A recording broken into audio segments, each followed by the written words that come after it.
Não deixe o samba morrer. E o Marapuca lá na beira da estrada. Você pra mim foi um sonho. Olá, bom dia oficialmente falando. Tudo jóia? Tudo massa? 100% mil por hora?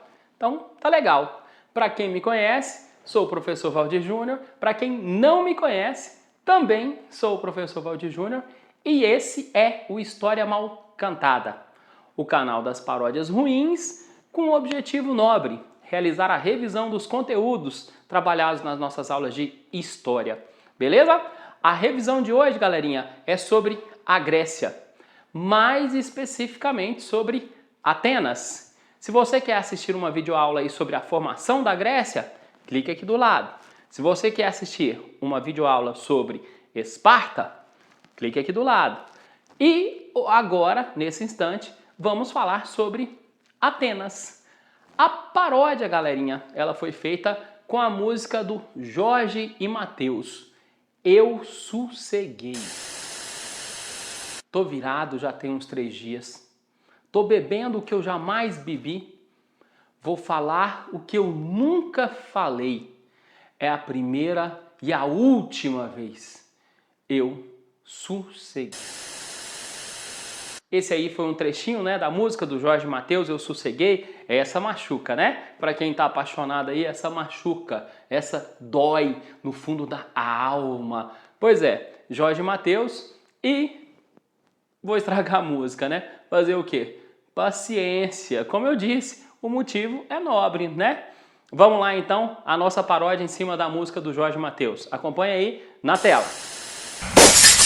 Tô na Ágora já tem uns 3 dias, tô vivendo na maior agonia, vou lutar como nunca lutei, e a democracia quase conquistei, não sosseguei. Os reformadores não me deram o que eu estava procurando, não sosseguei. Os tiranos mudaram a rota e os planos, o que eu estava pleiteando, com Clístenes eu achei. Se quer democracia, Péricles é o par perfeito. Quer curtir filosofia, já tem o seu parceiro. Mas a mulher tem que ficar em casa o dia inteiro. O ostracismo condena os baderneiros. Eu sosseguei. Ah, agora ficou bom, né? Aô, boteco! Essa aí foi a nossa paródia. Ó, e você vai ver quantas informações nós podemos extrair aí dessa paródia. Muita informação mesmo, galerinha. A história de Atenas é uma história interessantíssima, tem uma relação direta com nossa atualidade e você vai perceber quantas informações nós vamos retirar aí dessa paródia. Acompanhe aí então. Antes de iniciar com a paródia propriamente dita, umas informações iniciais aí a respeito de Atenas. Acompanha aí, galerinha, a localização, né? Esse aí é o mapinha do mundo grego, né? Esse mundo que se formou a partir da segunda diáspora grega, certo? Aqui do lado, ó, formação do mundo grego. Clica aqui que você vai entender essa paradinha, como que esse mundo grego se formou, ok? Certo. E essa cidade de Atenas, ela está localizada aí, onde essa setinha está mostrando aí para vocês. Essa é a cidade de Atenas, senhores. Essa cidade de Atenas, ela foi fundada pelos jônicos, um dos carinhas que chegaram na região da Hélade, certo? Esses jônicos, então, fundaram a cidade de Esparta. E essa cidade de Esparta, ela tinha uma intensa atividade comercial. Por isso, ela era aberta ao contato com os outros povos. Quando você compara Esparta e Atenas, a diferença fica nítida, né?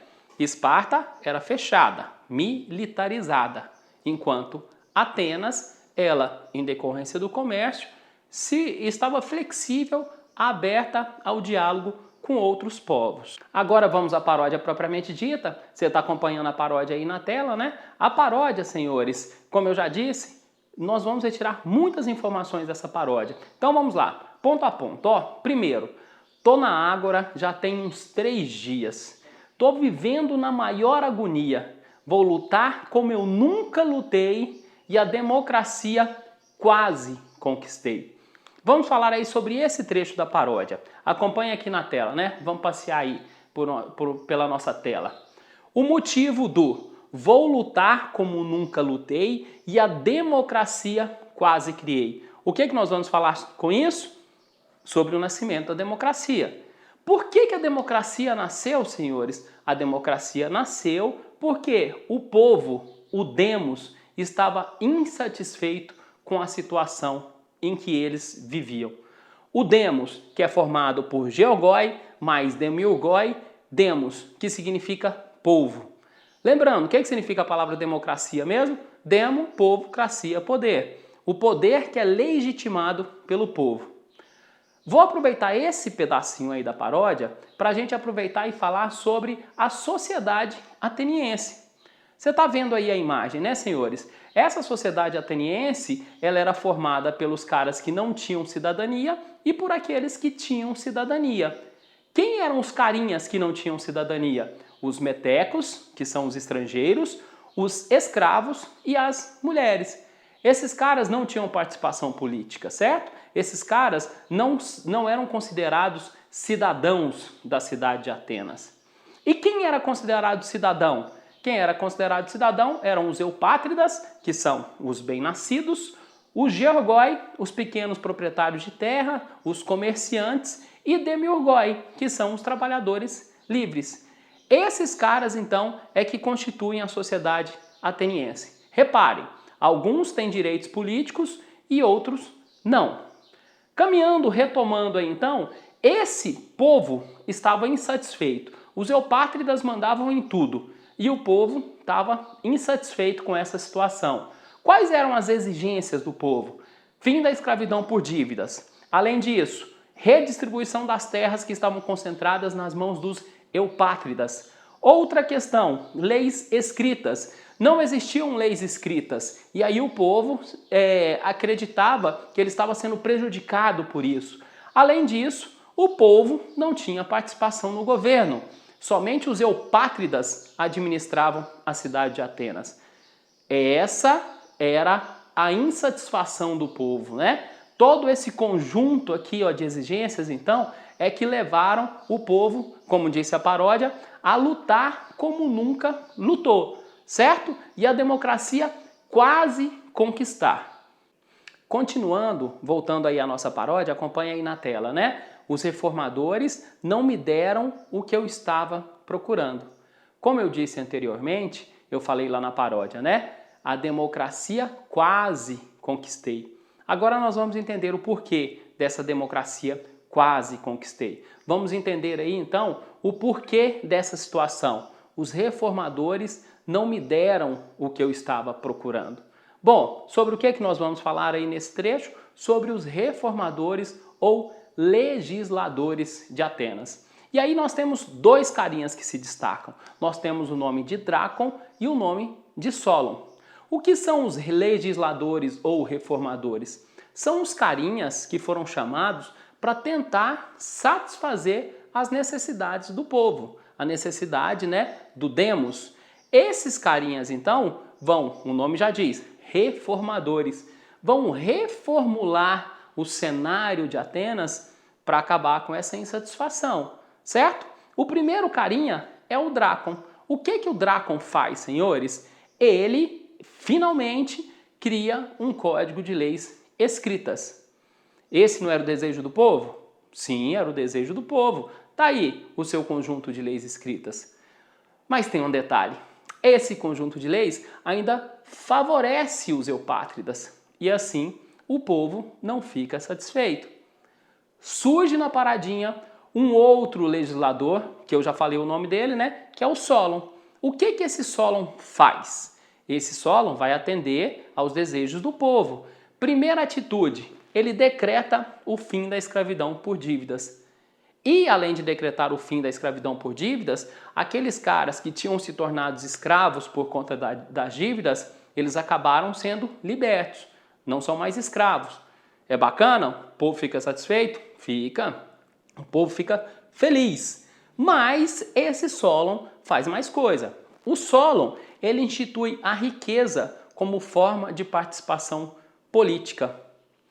Anteriormente, quem participava da política tinha relação com a hereditariedade.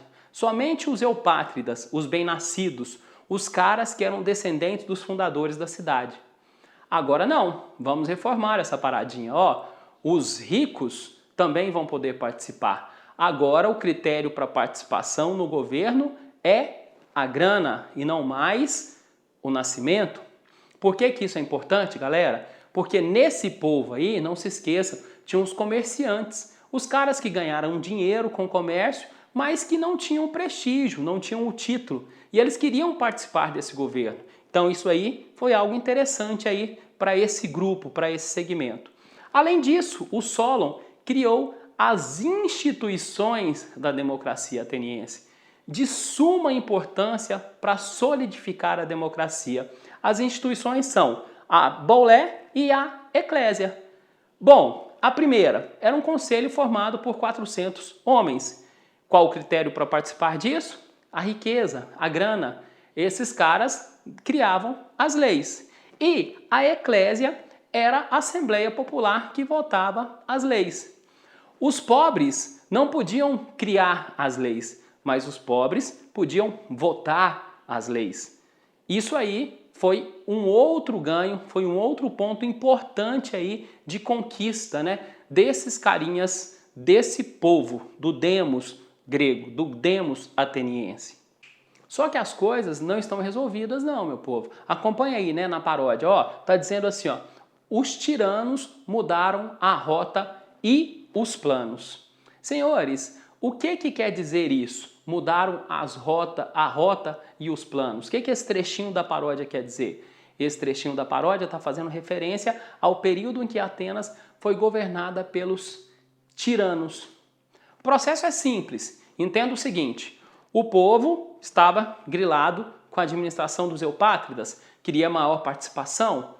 Os eupátridas, então, elegem os legisladores, os reformadores, para atender a necessidade, a demanda do povo, certo? E eles atendem essa demanda popular. Só que nesse processo aparecem os aproveitadores. Aparecem os caras que se aproveitam da participação, do envolvimento com o povo e acabam assumindo o poder. Esses caras, senhores, são os tiranos. Os caras que tomaram o poder, tendo por base o povo, né, sendo apoiados pelo povo, mas que depois que assumiram o poder, rasgaram as leis e não observavam as leis. Esses caras até fizeram um bom governo, esses caras até governaram pensando no povo, mas eles acabaram utilizando o povo para poder assumir o poder e governar da maneira como eles bem entendiam, certo? Exemplo de tiranos aí, ó, Pisístrato e Hípias. Esses carinhas são os tiranos de Atenas. Esses nomes são massas, né? Olha só que massa, Pisístrato. Olha que legal de você colocar no seu cachorrinho. Imagina seu cachorrinho tá passeando aí, né? Aí você, Pisístrato, Pisístrato, pega Pisístrato, pega Pisístrato. Já imaginou uma situação dessa? Voltando à nossa paródia, né? Ó, o outro trecho. E o que eu estava pleiteando, ou seja, aquilo que eu desejava, eu, povo, aquilo que eu desejava, só com Clístenes eu achei. Vamos entender essa parte, então? Bom, então vamos entender aí o motivo desse. E o que eu estava desejando, só com Clístenes eu achei. Sobre o que nós vamos falar aí, senhores? Sobre o pai da democracia, sobre Clístenes, certo? O pai da democracia. Lembrando, lá atrás os reformadores deram um passo importante, né? Atenderam as demandas lá do povo. Só que aí, por uma trapaça do destino, houve o governo dos tiranos, que é a fase intermediária aí, né, da consolidação da democracia, até que surge na paradinha Clístenes e, de fato, esse carinha solidifica as instituições atenienses. As instituições da Eclésia e da Boulé, que tinham sido criadas lá atrás, são incrementadas, certo?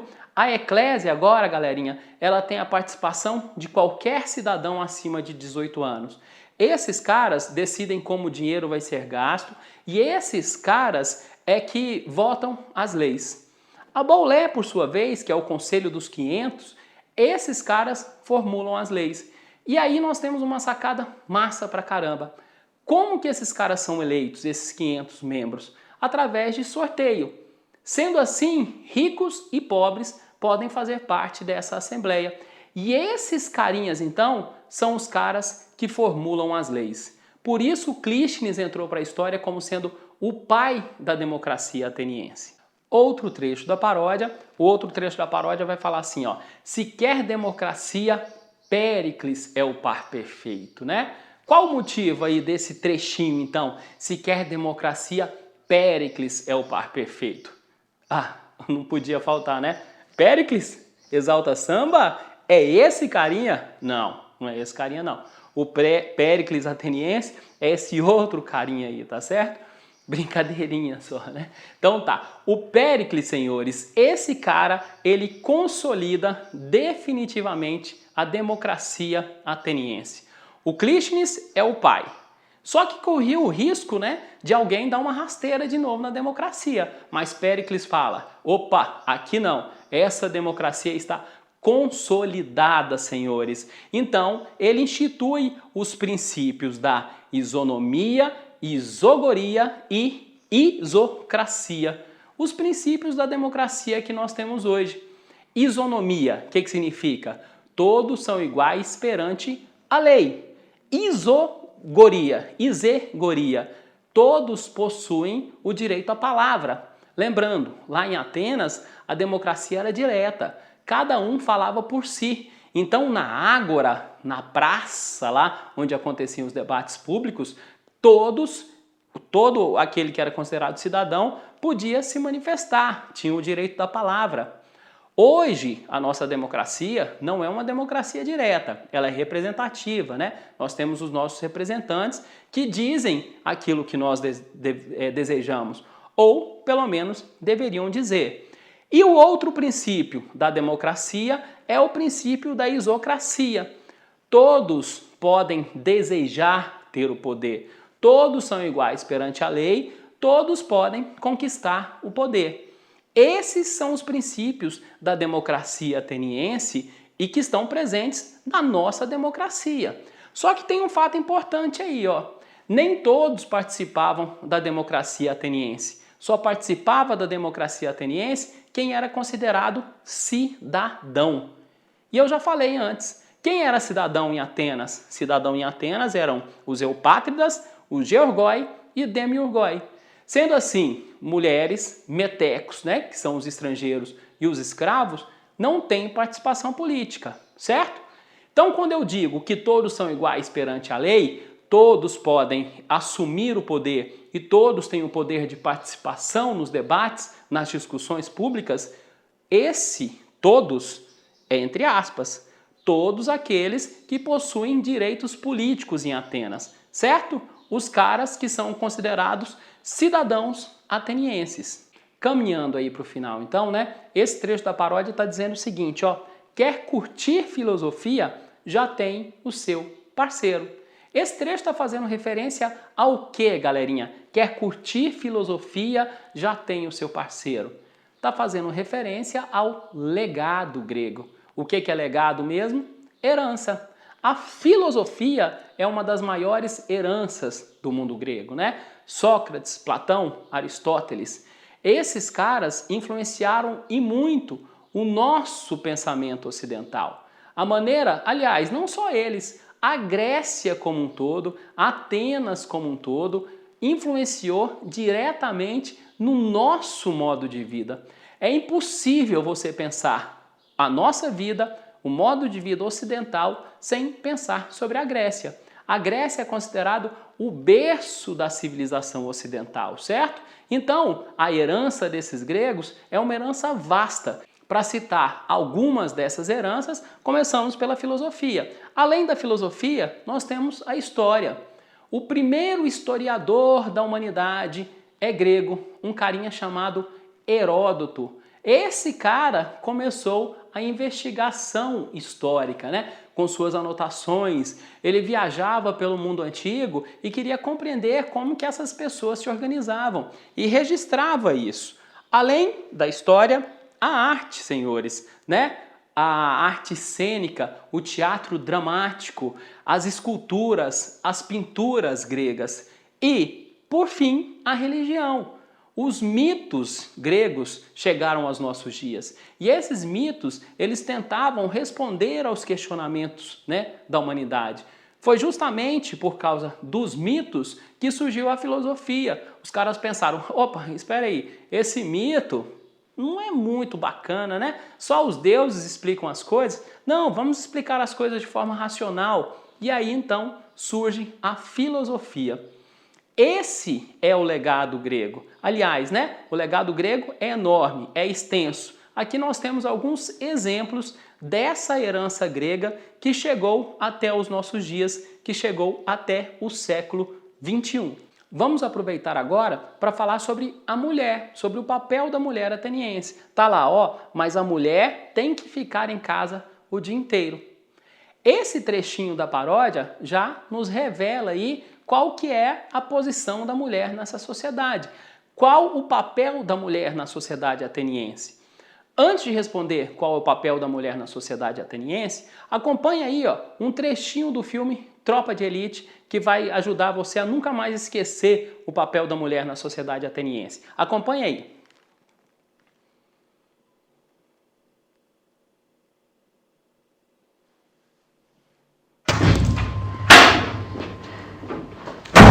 Foi, tá tudo bem? Não abre a boca pra falar mais do meu trabalho nessa casa. Que isso? Você não fala mais do meu trabalho nessa casa. Você tá entendendo? O que aconteceu? Quem manda nessa porra sou eu e você não vai mais abrir a boca pra falar do meu batalhão nessa casa. Você tá entendendo? Você entendeu? Quem manda nessa porra sou eu. Viram só? Caboquinho bravo pra caramba, né? Pois é, galerinha. Essa é a mulher ateniense. Uma mulher submissa, criada para servir. E ela não participava da vida política. Só voltando ao filme Tropa de Elite, né? Como as coisas mudaram. Nesse filme mesmo, Tropa de Elite, depois dessa cena, a mulher aí do Capitão Nascimento, ela separa dele, ela casca fora. Não vou aceitar esse tratamento de forma alguma, certo? Mas, lá em Atenas, as mulheres se sujeitavam a esse tratamento. Elas eram criadas, então, para servir, ok? Tem até uma música, galera, do Chico Buarque de Holanda, Mulheres de Atenas. Acompanha aí, ó. Mirem-se no exemplo daquelas mulheres de Atenas. Vivem para os seus maridos. Mirem-se no exemplo daquelas mulheres de Atenas. Geram para os seus maridos os filhos de Atenas. Elas não têm gosto ou vontade, nem defeito, nem qualidade. Essa música do Chico Buarque de Holanda já disse tudo. A mulher ateniense submissa. Antes que alguém fique bravo aí com o Chico Buarque, ó, acontece o seguinte, ele estava dizendo ó, não sejam assim, mulheres. Ele estava sendo irônico, certo? Não sejam assim. Tá vendo lá as atenienses? Façam o contrário. Era isso que ele estava querendo dizer. Mas esse trecho da música Mulheres de Atenas nos ajuda a compreender aí o papel da mulher na sociedade ateniense. O último ponto da paródia, né? O último momento dessa paródia diz: o ostracismo condena os baderneiros. Senhores, o que é isso? O que é essa paradinha? O que é ostracismo? Ostracismo era uma lei que punia aqueles caras que de repente tentassem ir contra a democracia ateniense. Ó, nossa democracia está consolidada. Aqui não tem espaço para os tiranos. Você quer se aventurar? Cuidado, porque se você for condenado ao ostracismo, você vai ter que viver 10 anos longe da cidade de Atenas. Então, uma lei que tinha por objetivo proteger a democracia ateniense. Quem criou essa lei? O pai da democracia, o Clístenes.